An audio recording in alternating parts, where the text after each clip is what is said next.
Now we'll see how we can write a class and how we can create objects in Python. Now, as we have said, an object is having two characteristics. Object is having its own attributes or properties, and it is having its own behavior. Like suppose say if you want to define person as an object, then we can say name, age, address. These are all properties of this particular object. And then walking, running, breathing, these are all behavior of this particular object. So this way we can define car as an object, teacher as an object, student as an object. Okay, so every object is having its own properties. Like suppose say once again, if you go with student object, then student is having its own properties. Once again, name, roll number, college name. So all these are properties of students. Okay, so this is how you need to define your program in terms of object, attributes, behaviors, etc. So as we have said in start also, that OOP is an approach for modeling real world entities as software objects. Okay, so like we are having real world entities like car, teacher, student, we need to define it as in software objects, and every software object is having some data associated with them and can perform certain operations.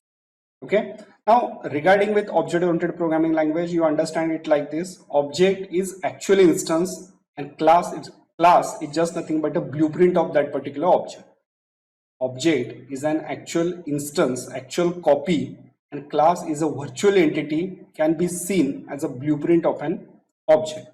In other words, you can say class is just nothing but a kind of data type, and object is just nothing but variable of that data type. Class is a user defined data type and object is a variable of that particular data type. Okay, so see what we have said: class is a virtual entity, object is a physical reality, class is just nothing but a blueprint of an object, and object is actual instance of a class. Class is a logical one, object is a physical existence. Okay, so first we need to define a class. First we need to what we can say, create a blueprint of an object. So class will contain properties and behavior. That behavior we define in terms of functions, and functions what we are writing inside a class are known as a method. Okay, functions what we are writing inside a class are known as a method. So first you write down a class with properties and method, and then create object by using that class. So that is how we need to define classes in Python. So this is a syntax. You can see one class is there. So class is a keyword, then write down the name of a class, then colon, then inside this class definition you can define any number of properties and any number of functions. And once again understand, functions written inside a class are known as a method. So method is just nothing but a special type of function that is defined inside class.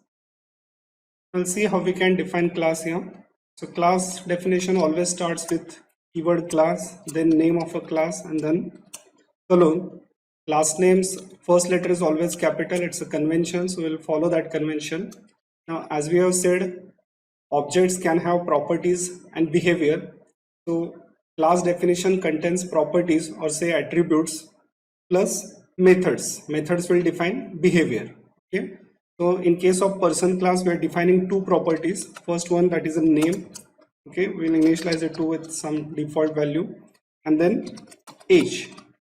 So name and age, these are the two attributes of person class. Okay, and then we are defining one method, suppose say display, by which we want to print values of name and age. Okay, now see, once you're trying to define this method display inside this class person, you can see there's one default parameter right now coming out over here is self. Self is a default parameter you can see while writing in this display method inside class person. Now see, method we have said it is just nothing but a function, specialized function written inside class here. These methods and these properties or variables we can access only after instantiating this class or after creating objects. Class is a logical one. Okay, so once you create object, all these members will get memory and you can access name, age, display by using that object name. Okay, so self is a variable which referred to that object which is calling this method. Okay, see, understand it properly. Self is one parameter which is always there It is the first parameter of any method defining inside class. What is that parameter? That parameter, that variable is just nothing but a reference to object which is calling this method. Okay, you can change name. Ultimately, it's a variable, so you can use any name. Self is a default name, and we'll go with that default name only. Okay. Now, inside this display method, we can access this name and age by using this self variable here. Okay, so we can print like this, see name, and now we are accessing this name by saying self dot name. So this is how we can access properties of a class inside a method by using this self variable. Same way we will print age also.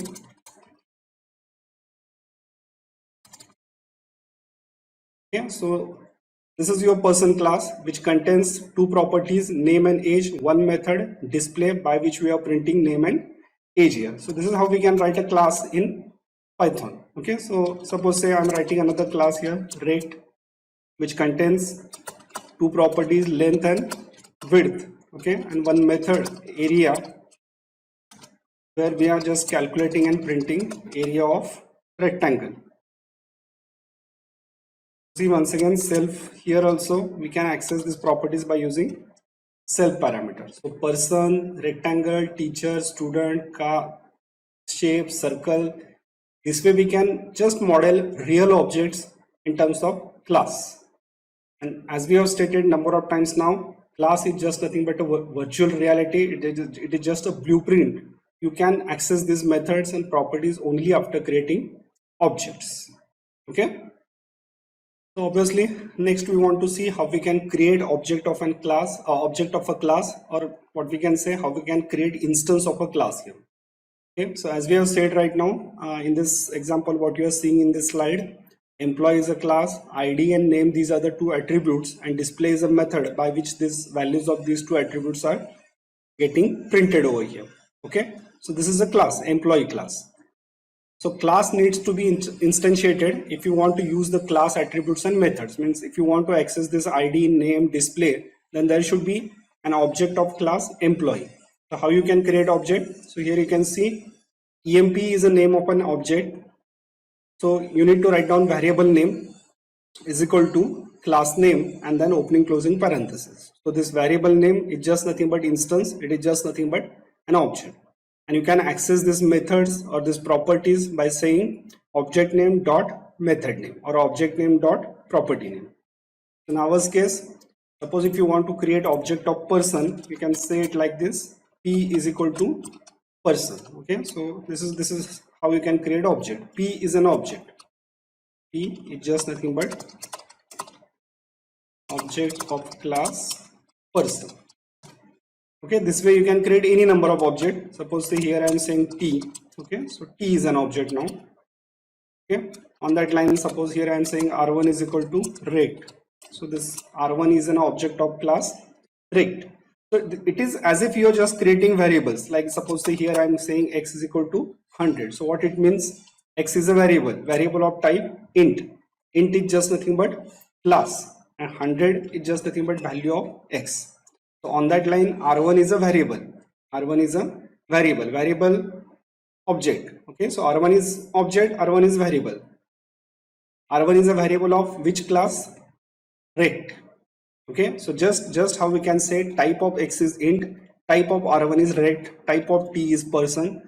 So ultimately we can say class is just nothing but a data type, user defined data type, and object is just nothing but variable of class type. Object is just nothing but variable of class type. Okay, so after creating this object, we can access this method by using this dot. Okay, so you can say T dot, and here you can say, now you can say T dot name or T dot age. Okay, or you can say T dot display. This is how you can access members of a class here. Or in case of rectangle, if you say R1 dot display, R1 dot display is not method inside rect class. That one is the area. Okay, so see here, I will just remove this too.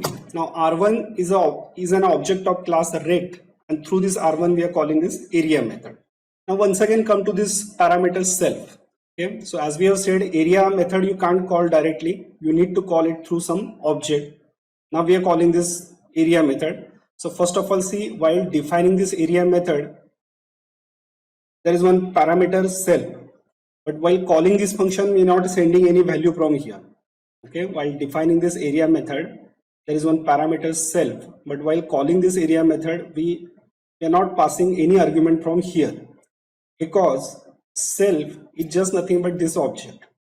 Self is just nothing but object. So regarding with self, what we have said, self always refers to an object which invokes this area method. So in this statement, area method is invoked by R1. Area method is invoked by R1. So self is just nothing but R1 regarding this statement here. Okay. So this is how we can understand self. Means suppose if I am creating another object here, R2. Suppose if we are creating another object here, and suppose if you are calling this function R2.area. Now regarding this statement, when you call area method, self is just nothing but R2, because regarding this statement area is invoked by R2. So when you come to this statement, self is just nothing but R1. When you come to this statement, self is nothing but R2.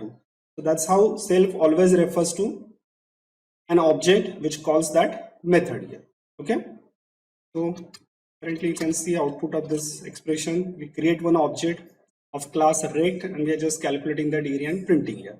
So final bottom line is that this is how we can define class. This is how we can create objects. Regarding with person also, we can create object like this person. You can call this display method. It will print whatever name and age over there. So this is rect class defined over here. This is object. This is how we can call method. This is person. This is person class. This is object. This is how we can call person methods here. Okay, so these are the class and object are basic bones of any object oriented programming language, and it is expected in object oriented programming that you should define any and everything in terms of class and objects.